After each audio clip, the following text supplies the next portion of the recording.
जनाब, इस अहम तरीन मौजू पर गुफ्तगू के लिए हमने जहमत दी है शहजाद ग़ियास साहब को। मारूफ यूट्यूबर हैं, मीडिया पर्सनैलिटी है, और हमारे दूसरे मेहमान हैं मोहतरम मुज़म्मिल शाह साहब, एंकर पर्सन हैं और ये भी मारूफ यूट्यूबर हैं। दोनों जो ये पर्सनैलिटीज़ हैं न्यू मीडिया के, मैं समझता हूँ कि बड़े जाइंट्स में से हैं पाकिस्तान के। बहुत बहुत शुक्रिया जनाब आपका साथ देने का। मुज़म्मिल, मैं आपसे गुफ्तगू का आगाज़ करूँ कि 27 चैनल्स पे जो है यूट्यूब के पाबंदी लग गई है। हमने देखा कि जी आफ्ताब इकबाल और फलक जावेद साहिबा के ऊपर पीका के तहत जो है मुकदमा भी दर्ज हो गया है। क्या रद्द अमल है आपका? देखें, इसमें ये कोई सलूशन तो नहीं मैं कह सकता कि है, ये पार्ट ऑफ द प्रॉब्लम कह सकता हूँ। उसकी वजह ये है कि हमने ये तरीका तो आजमा के देख लिया है। हमें याद है कि 60s में प्रेस एंड पब्लिकेशन ऑर्डिनेंस आया था अयूब साहब के अंडर, और उसके रिजल्ट में क्या हुआ, इतनी एजिटेशन शुरू हुई और वो कल को जाके पॉलिटिकल एजिटेशन में कन्वर्ट हुई। फॉल्ट लाइंस मजीद वाइडन हो गई, मजीद डीपन हो गई। तो यहाँ पर भी ये है कि मैं ये नहीं कह रहा कि इन सारे नामों में कुछ ऐसे नाम नहीं हैं जो कि वाकई ही बहुत ही ज़्यादा डिस्ट्रक्टिव रोल प्ले कर चुके हैं डिजिटल लैंडस्केप के ऊपर। फॉर इंस्टेंस, इसमें एक ऐसा नाम भी है जो 26 नवंबर के धरने पे एआई टूल्स के ज़रिए ये दिखा रहा था कि देखें सड़कें तो खून से भरी हुई हैं। एक ऐसा नाम भी है जो चीफ जस्टिस साहब, जो एक्स चीफ जस्टिस हैं पाकिस्तान के, उनके अगेंस्ट वो तौहीन, मज़हब की तौहीन का केस बिल्ड कर रहा था सोशल मीडिया पे बैठ के।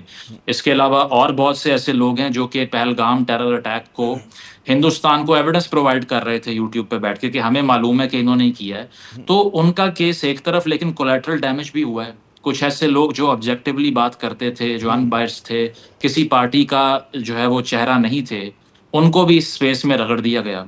तो मेरा ख्याल है पोस्ट 9th में पाकिस्तान में एक प्रिटेक्स्ट जो मिला है हुकूमत को, उस प्रिटेक्स्ट के जरिए जितनी स्पेस थी उसको भी लपेटने का प्रोग्राम है। हालांकि अगर आपके पास स्पीका और बाकी सारे कवानीन, आपने कानून साजियाँ की थी, या आपने कोर्ट्स बनाई थी, या आपने अथॉरिटी कायम की थी डिजिटल मीडिया की, उसके ज़रिए आपने ये नहीं किया। इसका मतलब ये है कि वो भी सारी फ्यूटाइल एक्टिविटी थी, वो बस हमें और आपको दिखाने के लिए थी। असल में इस तरह होना है तो हबीब अकरम साहब जो हमारे दोस्त हैं, या और बहुत लोग हैं, असद तूर साहब इसके अंदर हों, या फिर इसमें मतीउल्लाह जान हो, उन सबका मौक़िफ़ ये है कि हम में से किसी को नहीं बताया गया कि ये कार्रवाई कब शुरू हुई और किसने शुरू की, ये कंप्लेन कहाँ से आई। एक सब इंस्पेक्टर की कंप्लेन पे आपने 27 चैनल बंद कर दिए। तो आपने कंटेंट को स्पेसिफाई नहीं किया, ऑफेंस को स्पेसिफाई नहीं किया, एक जनरलाइज बात कर दी कि ये सब एक ही काम कर रहे हैं, जो मेरा ख्याल है कि बिल्कुल टोटल अनजस्ट है। दुरुस्त। अच्छा, अब ग़ियास साहब, आप क्या समझते हैं कि इजहार राय के हवाले से, जैसे कि अभी मुज़म्मिल साहब बता रहे हैं कि मतलब ज़ाहिर है कि केस पूरी तरह से बिल्ड नहीं किया गया, इल्ज़ाम नहीं बताया गया, तो आप एज ए यूट्यूबर क्या फ़ील करते हैं कि जी इस हवाले से सुर्ख लकीरें जो हैं वो बढ़ गई हैं, या for a person like you जनाब चीज़ें चलती रहेंगी, कोई इशू नहीं होगा, आपको कोई दिक्कत का सामना नहीं है? अस्सलाम वालेकुम, thank you for inviting. Sir, वालेकुम बिल्कुल अस्सलाम। ऐसा है कि हम एक लैंड माइन से भरे हुए ज़मीन पर चल रहे हैं। कब पैर किसी ऐसी लैंड माइन पर लगेगा जिससे एक्सप्लोजन हो जाएगा और हम क्या, हमारे साथ जो लोग हैं वो भी मारे जाएंगे, ये अब किसी को पता नहीं है। रेड लाइंस क्या हैं, फॉल्ट लाइंस क्या हैं, ये अब किसी को ख़ास पता नहीं है। ऐसा बिल्कुल है कि इन जनरल ये एक सब्जेक्ट है या दो सब्जेक्ट हैं जो बिल्कुल ही रेड लाइन है, जिनका नाम भी लेना अब हराम कर दिया गया है।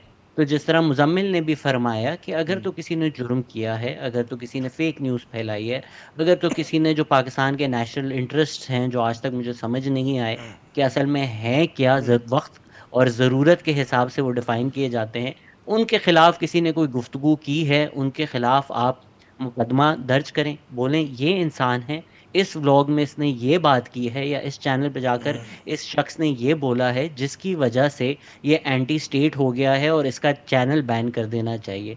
इस तरह का कानून लाना या इस तरह का एक ऑर्डर कि जिसकी शक्ल नहीं पसंद, जिसकी तनकीद नहीं पसंद, गेहूं के साथ जिसमें मुजम्मिल ने भी बताया कि घिस भी पिस रहा है यहाँ पर, उन सब को एक ब्लैंकेट बैन कर देना इन चैनल्स में। यूट्यूबर्स के साथ एक पार्टी का भी चैनल है, पीटीआई के एज अ पार्टी का चैनल है, इमरान खान का अपना चैनल है। असद तूर, मतीउल्लाह जान जो पिछली रजीम में जब इमरान खान हुकूमत में थे उस वक्त भी उनके ऊपर तशद्दुद हुआ, उनको गायब कर दिया गया, जो नॉर्दर्न एरियाज़ की ट्रिप्स लगाई जाती हैं।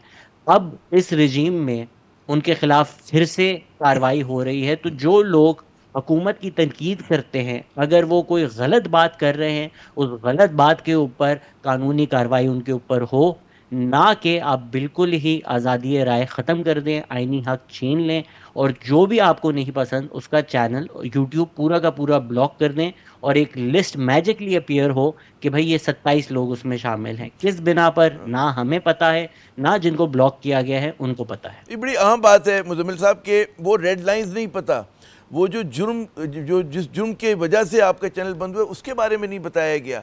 तो क्या हमारे कवानीन इस चीज़ को जो है आपके नज़दीक डिफ़ाइन नहीं करते, या है हमारे कानून में है कि भाई आपको पहले बताना है, फ़र्द जुर्म आपको आयद करना है, आपको बताना है कि जी आपसे क्या गुनाह सरजद हुआ है कि जिसकी पादाश में आपको सज़ा मिल रही है? देखें, वो तो एक आइडियल सेटिंग में होता है ना, जहाँ पर अब आप देख लीजिए कि पंजाब असेंबली में जो अभी चल रहा है कि अगर एहतजाज किया है सीएम की स्पीच के दौरान तो आप सारों को मुअत्तल भी करेंगे, डी-सीट करने की कार्रवाई शुरू कर देंगे। स्पीकर साहब जो हैं वो प्रेस कॉन्फ्रेंस करके उसको डिफेंड भी करेंगे कि मेरे पास लिमिटलेस पावर है।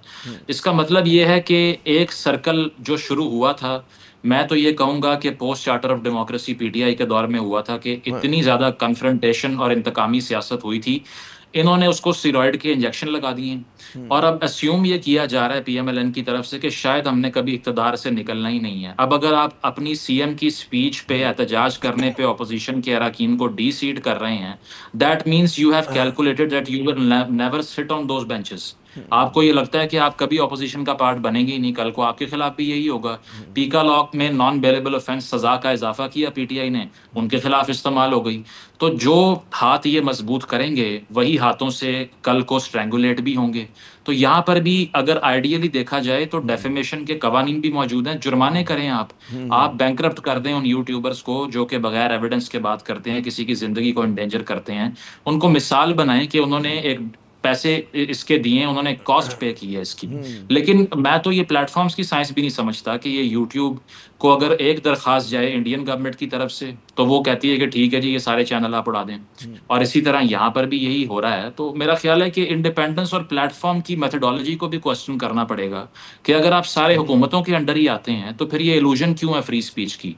तो मेरा ख्याल है this is anything but free speech. नहीं, बड़ा बड़ा अहम आपने एक दूसरा नुक्ता उठाया है कि एक तो यकीनन लाइबल डिफेमेशन लॉज हों और उसके तहत बिल्कुल कार्रवाई हो, और ये जो अपना गयास साहब इसके ऊपर अगर आप रोशनी डालें कि यूट्यूब की पॉलिसी के ऊपर कि यहाँ पर ये जो इसका इतलाक़ हो रहा है पाबंदी का, ये पाकिस्तान के लिए बाज़ लोग समझते हैं कि नहीं पूरी दुनिया में जो है चैनल बंद किया जा सकता है। अगर हुकूमत कहे वो एक कोर्ट ऑर्डर दिखा दे कि इस कोर्ट ऑर्डर के तहत बंद किया गया तो वो चैनल बिल्कुल बंद हो जाएगा, उस फ़र्ज़ के ऊपर जो है वो कोई नया चैनल भी नहीं खोल सकेगा। क्या ये दुरुस्त है? सर ऐसा तो नहीं है कि कोई फर्द नया चैनल नहीं खोल सकेगा। अच्छा। अगर तो किसी ने इस तरह का काम किया है जिसकी वजह से वो कोई ग्लोबल टेररिस्ट लिस्ट पर है, हाँ। उससे लिंक अगर कोई चैनल खोले या उससे कोई रिप्रेजेंटेटिव उनका चैनल खोले, जी बिल्कुल उनका उस तरह से बैन किया जा सकता है। लेकिन अभी जो ब्लॉक ऑर्डर्स आ रहे हैं वो इंडिया की तरफ से गए या पाकिस्तान की तरफ से गए, वो स्पेसिफिक चैनल्स की तरफ से जाते हैं। कभी भी आप ये उम्मीद ना रखें कि जो बिग टेक है वो आज़ादी की साइड पे होगा या आइन की साइड पे होगा या किसी प्रिंसिपल की साइड पे होगा। वो प्रॉफिट मेकिंग एंटरप्राइजेज हैं, उनका इंटरेस्ट प्रॉफिट है। कल को अगर पूरे इंडिया में यूट्यूब बैन हो जाता है या ट्विटर बैन हो जाता है तो वो जितने एड रेवेन्यू कमाते हैं उन मुल्कों से, they will lose out on all of that. तो मेरी आज़ादी के लिए या मुजम्मिल की आज़ादी के लिए यूट्यूब अपना पूरा इंडिया का जो रेवेन्यू है वो फॉरगो नहीं करेगा, या असद तूर की आज़ादी के लिए जो पाकिस्तान का एड रेवेन्यू है उसको फॉरगो नहीं करेगा। जो रेड लाइंस वाली बात है कि भाई अगर सिग्नल्स लगे हुए हैं तो हर गाड़ी ने वहाँ पर रुकना है, लेकिन अगर गाड़ी आपकी है तो वो लोगों को रोकती भी जाए, फेक न्यूज़ देती भी जाए, कोई सिग्नल उनके लिए नहीं है। वही सहाफ़त जब रजीम बदल जाती है तो लाडले कोई और हो जाते हैं, उनके लिए रोड्स खुल जाते हैं, बाकियों के लिए सिग्नल बंद हो जाते हैं। तो जिस तरह सियासतदान भी कभी लाडले होते हैं कभी जेल में होते हैं, उस तरह सहाफ़त का भी ये हाल कर दिया है। तो ऐसा नहीं है कि फ़ेक न्यूज़ को कॉम्बैट करने के लिए किया जा रहा है। जो आपको जिस वक्त नापसंद है उसके ख़िलाफ़ सिलेक्टिवली कानून इस्तेमाल किया जा रहा है।